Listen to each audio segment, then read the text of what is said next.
Hello everyone, welcome back to another video. Today I'll be showing you guys my Daredevil Born Again custom minifigures and also how to make them.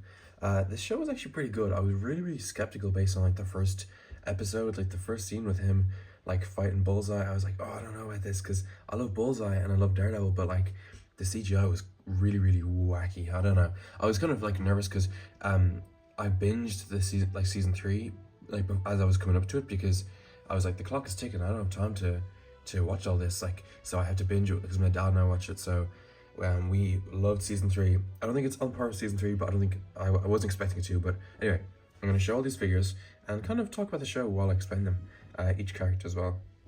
So why not start off with Matt Murdock himself, Daredevil. This is a figure that I feel like loads of people have made. It's a pretty basic suit for, well, not suit, figure for Matt Murdock. And if you look, he has these red glasses and they come from Hawkeye. On the other side, he's an angry face. Maybe that's when he's being like jumped or something. Now, the part I don't like about this figure is the fact he doesn't have a stubble, but there's no, that I know, there's no like light nougat faces with red glasses and a stubble. So you have to make some like sacrifices. The torso here is from the Home Alone, Marv, I think his name is, and then the legs are from a Lego Harry Potter Argus Filch minifigure. This walking stick is made out of 3 pieces. It's made out of one of these like minifigure poser pieces, as well as a white bar and a red Technic pin at the end. I think this works really well. I actually credit Yellow Bricks 13055 on Instagram for that design. They used the Technic piece on the end of the bar, and I think it looks really good. And then I added this poser piece, so that he can, it looks like the little tassel at the end, but also means he can hold it at an angle, so you can hold it like an actual walking stick. If we put it in his hand here, you can see that it actually looks like a proper walking stick. So I really like this kind of cane design. And I'm happy with how this figure turned out. There's loads of different things you could change. Like, I was originally going to give him this hairpiece. I think both are good, but I like the kind of shorter one a bit more because he doesn't really stylize his hair that much. And I was also thinking like the Peter Venkman hair, which I don't have on me now, but I think the hairline is a bit too bad on that one. But I'm pretty happy with how this figure turned out. Maybe I should have added like a tie or something, but I kind of base this off the scene where him and Heather are walking in the street. Like if you go to my Heather minifigure, she'll be up next.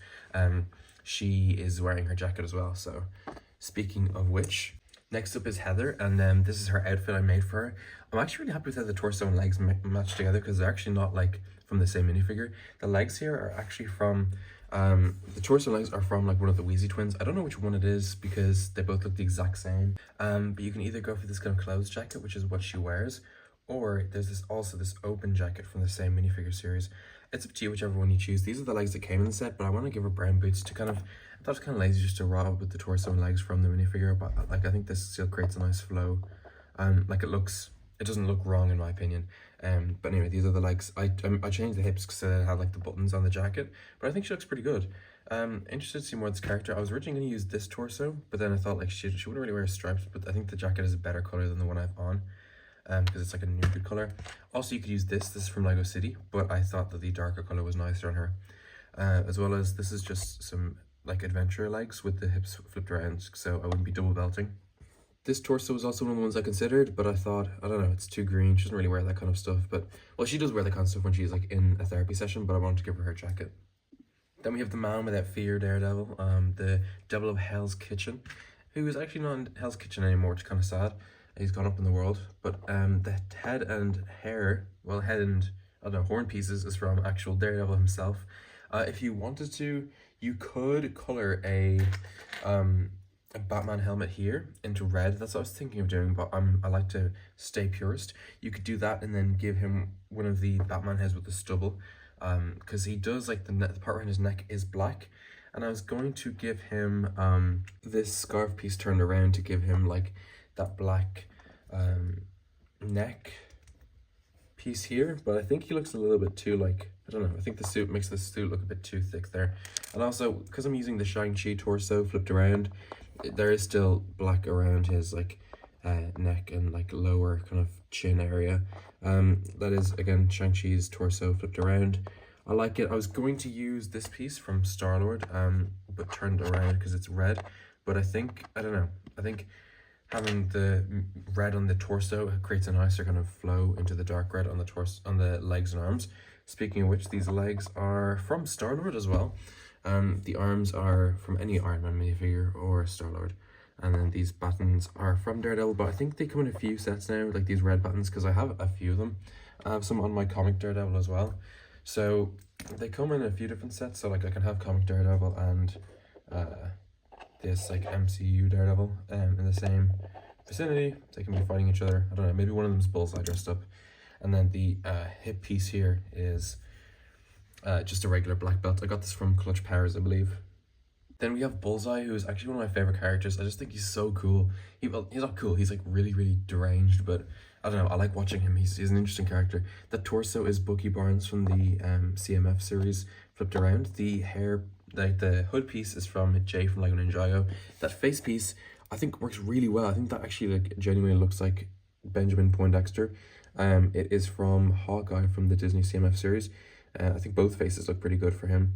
And then the arms are from Black Widow. The legs are also from Black Widow. And then that belt piece, I think I got mine from Bricks and Pieces. I don't know where that brown belt piece is from. I think mine came from Bricks and Pieces. I gave him a knife and then this regular gun piece with a black Techno piece in the end. Because if you look at his gun in the series, it is kind of like this grey with black on the end. So, oh, my bad. So I think it works pretty well.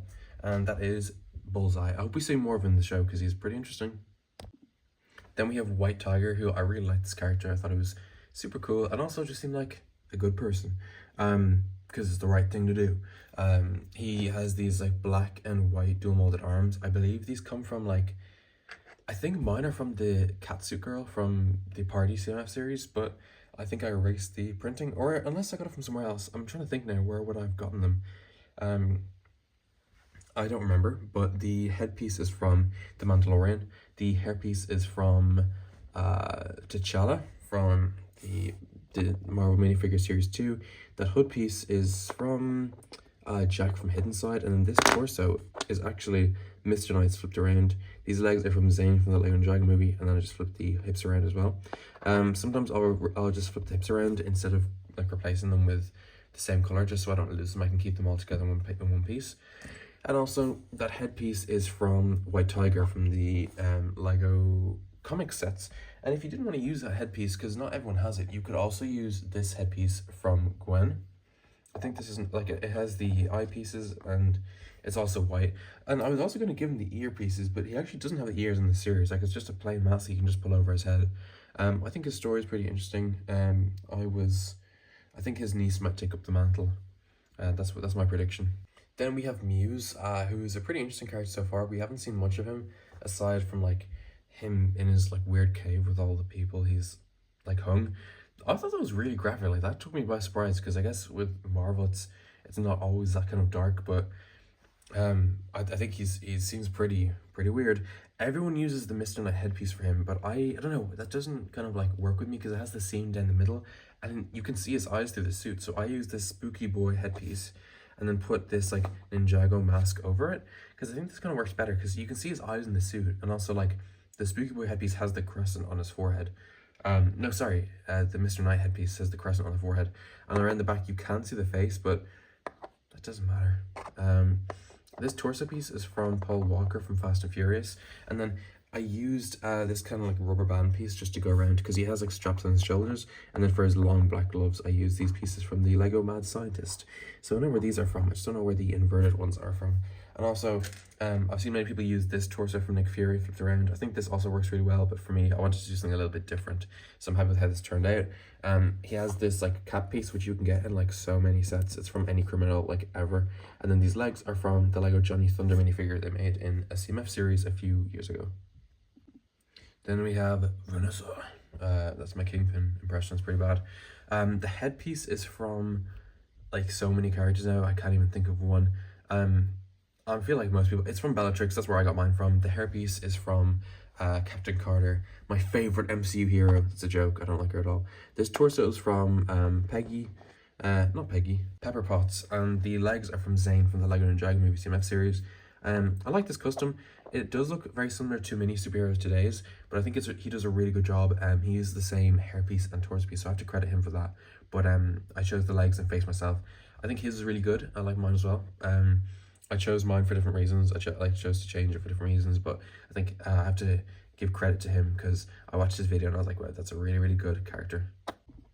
And then last up is Fisk, and I was like, oh no, do I make minifigure or big fig? But in the show, he's not like that much bigger than a normal person. So I decided I'm gonna make a minifigure. And usually I would love to make a big fig for Wilson Fisk because it's one of my favorite things to do, make like Kingpin, massive like figures, but that's more when it comes to Spider-Verse or like the comics or something. He's not that big in the show, like he's genuinely like the same size as a normal person. He's a tiny bit taller, but like, I don't know, if you look at him compared to other people, he's not as big as he was in season 3, or even in the comics. He's definitely not as big as he is in the comics. But that's my reasoning for why I chose minifigures. The headpiece is from Alan Grant from Jurassic Park, I think. But the face piece actually has like these water like splats on it. So I decided I'm gonna rub them off with an eraser, and I think it works really well for Vincent D'Onofrio. I think that looks like a lot like him. And also the torso is from The Office. I think it's Stanley's from The Office.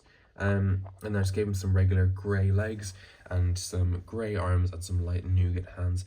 I think that he looks good next to Vanessa. I think that these guys are some of my favourite characters this season. And so that is it for my LEGO Daredevil Born Again video. Just the first half of the season. I think we still have 5 episodes left. So maybe I'll make another one if there's enough characters that join later on. No, Adam Warlock, it's not that kind of Born Again. But I hope you guys enjoyed this video. I hope I can inspire you guys to make some of your own characters, and I hope you guys liked my custom minifigures. It's a pretty good show so far, and I'm looking forward to making more stuff for this series and also other Marvel stuff. If there's any posts or figures you guys want to see in particular, please just send me a comment in the comments below, or just ask me and I will I'll consider it. Thank you guys so much for watching. I hope you guys have a great weekend, and take care.